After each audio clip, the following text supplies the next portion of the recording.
जय हिंद दोस्तों, कैसे हैं आप लोग। फिल्म की स्टार्टिंग में हमें एक गांव दिखाया जाता है जो कि बहुत ही ज्यादा धार्मिक गांव था और उस गांव में एक साइकिक होती है जो कि एक देवी की पूजा करती थी। उस गांव के सभी लोग एक जगह एकत्रित हो रखे होते हैं और वहां पे एक छोटी सी लड़की भी होती है। वो लेडी उस लड़की के पास आके उससे कहती है कि उसे यहाँ पे एक मकसद से लाया गया है। वो उसकी गर्दन को एक लकड़ी के ऊपर रखती है और एक बंदा उसका गला काट देता है और वहां पे उस लड़की का जो पिता होता है वो उसकी लाश के पास जाता है और रोने लगता है। दोस्तों, हम ये जान पाते हैं कि इस गाँव में छोटे बच्चों की बलि चढ़ाई जाती है ताकि वो जहाँ रह रहे हैं वो देवी उनकी रक्षा कर सके। फिर हमें कुछ साल बाद की कहानी दिखाई जाती है जहाँ उसी गांव में ओली नाम के एक बंदे को देखते हैं। उसके पास एक बंदा आता है जो कि उसे बताता है कि उसकी एक बच्ची भाग गई है। तो ओली उससे कहता है कि उसे यहाँ से भागना नहीं चाहिए था। उसके बाद वो बंदा उससे पूछता है कि क्या उसकी फैमिली यहाँ पर आ रही है। तो ओली उसे बताता है कि उसकी एक भतीजी है जो कि उससे मिलने आ रही है। वो शादीशुदा है और उसके 2 छोटे बच्चे भी हैं। ये सुन के वो बंदा उससे कहता है कि वो अपने मकसद को ना भूले, क्योंकि अगर वो अपने मकसद को भूल जाएगा तो ये गाँव तबाह हो जाएगा। दोपहर में ओली अपने घर के बाहर आके बैठ जाता है और तभी वहाँ पे जेसिका आती है जो कि अपने दोनों बच्चों के साथ आई थी और उनके नाम होते हैं जेक और मैगी।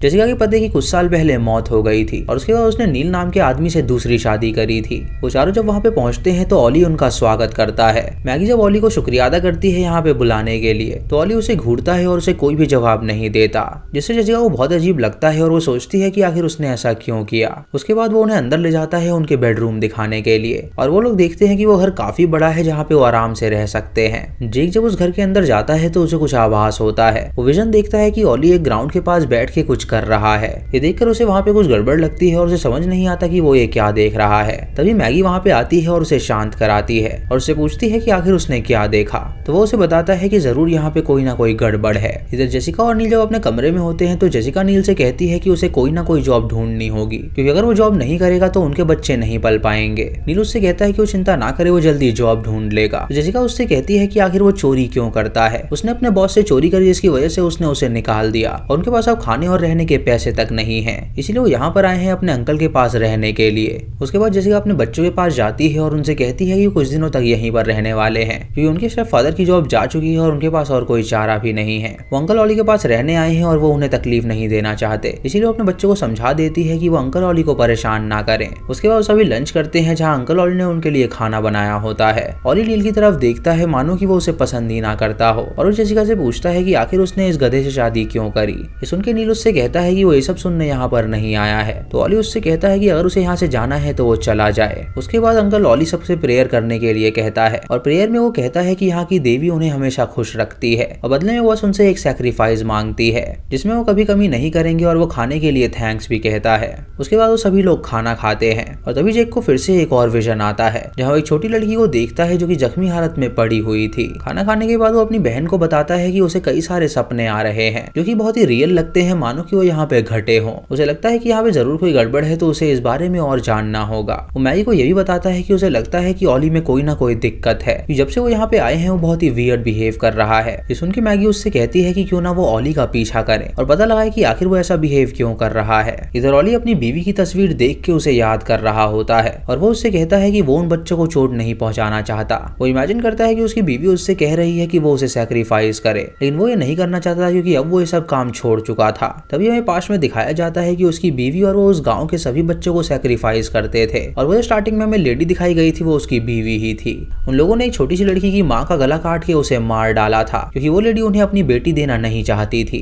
अगली सुबह ओली अपनी एक्स और एक बकरे को लेकर जंगल में जाता है जहाँ वो उसका गला काट के उसे मार देता है और उसके बाद उसका खून एक बोल में इकट्ठा कर लेता है। उस बोल को लेके वो अपने खेत के पास जाता है और वहाँ पे उसे डाल देता है। जब वापस अपने बांध में आता है तो वो अपने एक्स को धोता है और दोनों बच्चे वहाँ पे आके देखने लगते हैं कि आखिर वो क्या कर रहा है। तभी वो उन बच्चों को देख लेता है तो वो उनसे कहता है कि वो यहाँ पे बिल्कुल ना आए, क्योंकि वो नहीं चाहता कि वो अंदर जो सामान पड़े हैं वो उनसे छेड़छाड़ करे। वो उन बच्चों को वहाँ से भगा देता है और बांध को लॉक करके वहाँ से चला जाता है। जब वो दोनों बच्चे खेत की ओर जाते हैं तो फिर से जेक को एक विजन आता है जहाँ वो देखता है कि उस खेत में पहले क्या हुआ था। वहाँ पे एक लड़के ने एक बंदी का गला काट दिया था। विजन देखकर वो बहुत डर जाता है और उसके बाद आगे बढ़ता पड़ता है। वो अपनी बहन से इस बारे में बताता है तो उसकी बहन उससे कहती है कि ये सब उसका वहम होगा। तो वो उससे कहता है कि उन्हें पता लगाना ही होगा कि आखिर ऑली क्या कर रहा है। रात को सभी फैमिली मेंबर डिनर करते हैं और उसके बाद जब वो सोने जाते हैं तो जेक को फिर से विजन आते हैं, जहाँ वो एक छोटी सी लड़की को देखता है और उसका वहाँ पे सैक्रिफाइस हो रहा था।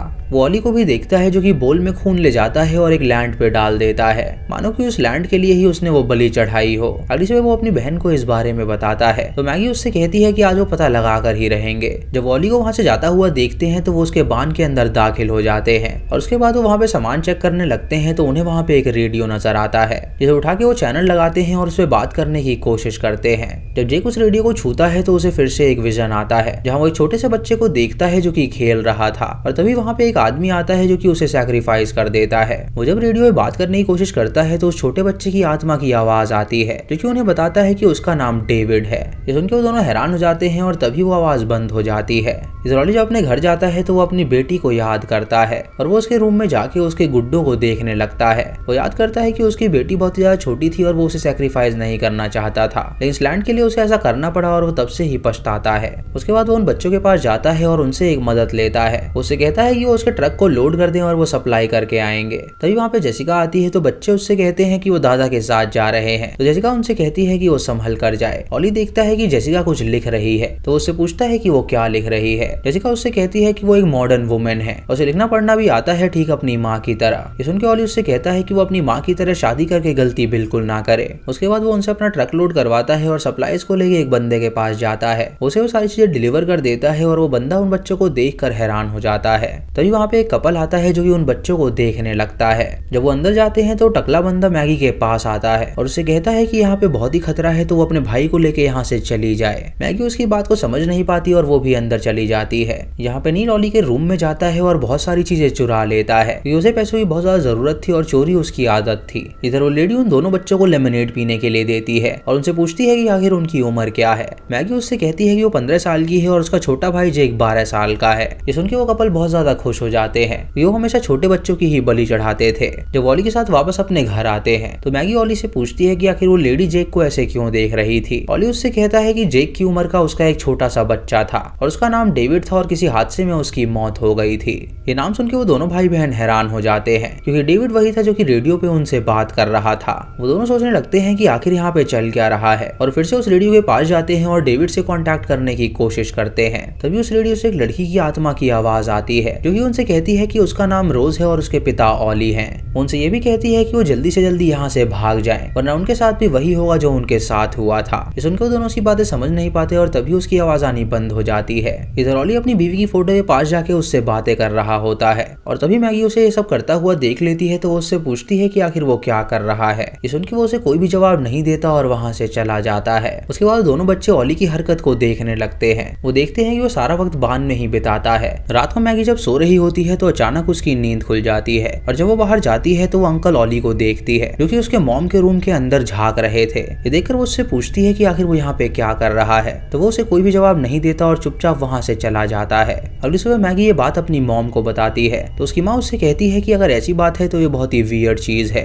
उसके बाद बच्चों को बाहर लेकर जाती है ताकि वो वहाँ पे खेल सके और जो बच्चे खेल रहे होते हैं तो वो उनसे कहती है कि वो दोनों बहुत ज्यादा स्ट्रॉन्ग हैं। इधर नील चोरी करने के लिए और सामान ढूंढ रहा होता है और तभी उसे एक पुरानी बुक नजर आती है जिसे वो पढ़ने लगता है। उस बुक में पेलिस नाम के एक डीमन के बारे में जिक्र होता है जो कि इंसान से रक्षा के बजाय बलि मांगता था। ये देखकर उसे काफी ज्यादा अजीब लगता है तो वो वहां से चला जाता है। इधर ऑली याद करता है कि उसने कैसे अपनी ही बेटी को जान से मार डाला था कि उसे कोई ना कोई बच्चा सैक्रिफाइस करना था। इधर बच्चे जब बाहर होते हैं तो उनके पास वो आदमी आता है जो कि उन्हें बताता है कि उसके दादा पूरे पागल हैं तो जल्द से जल्द यहाँ से भाग जाए वरना वो उन्हें चोट पहुंचा सकते हैं। बच्चे उसकी बात नहीं मानते और उससे कहते हैं कि वो कुछ भी ना बोले। इधर ऑली जब अपने रूम में जाता है तो उसे कई सारी चीजें गायब हुई नजर आती हैं जिससे उसे बहुत तेज गुस्सा आता है और उसे शक होता है कि नील नहीं उसे चुराया होगा। तभी जेसिका वहाँ पे आती है और अंकल से पूछती है कि वो कुछ और दिन यहाँ पे रुकने वाले हैं तो उसका अंकल गुस्से में उससे कहता है कि वो तुरंत यहाँ से चली जाए। इससे जेसिका को बहुत बुरा लगता है और वो अपना सामान पैक करने लगती है। इधर बच्चे बांध में जाते हैं और वो उस रेडियो से फिर से आत्मा से कांटेक्ट करने की कोशिश करते हैं और वहाँ पे दूसरी तरफ रोज की आत्मा आती है जो कि उनसे कहती है कि वो दोनों यहाँ से भाग निकले वरना उसके पिता उन्हें छोड़ेंगे नहीं। उसके बाद ऑली नील के पास जाता है और उसे एक मुक्का मारता है और उसे कहता है कि जो भी उसने सामान चुराया है वो उसे वापस कर दे।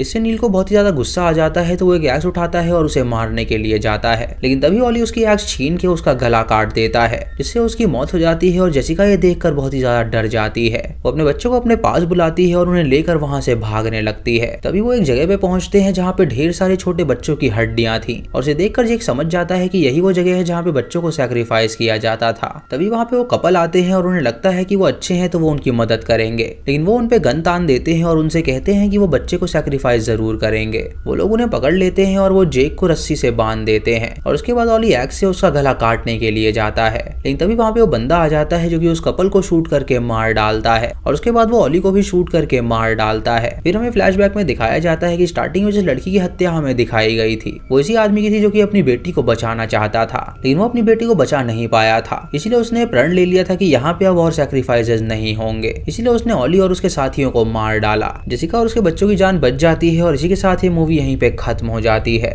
तो दोस्तों ये थी इस फिल्म की कहानी। आपको इसी कहानी कैसी लगी आप हमें कमेंट सेक्शन में जरूर बताइएगा। चैनल पे नए हैं तो इसे सब्सक्राइब करें और बेल आइकॉन दबाएं नोटिफिकेशंस के लिए। और दोस्तों वीडियो को लाइक और शेयर करना बिल्कुल मत भूलिएगा। तो मैं मिलता हूँ आपको अगली वीडियो में, तब तक के लिए जय हिंद।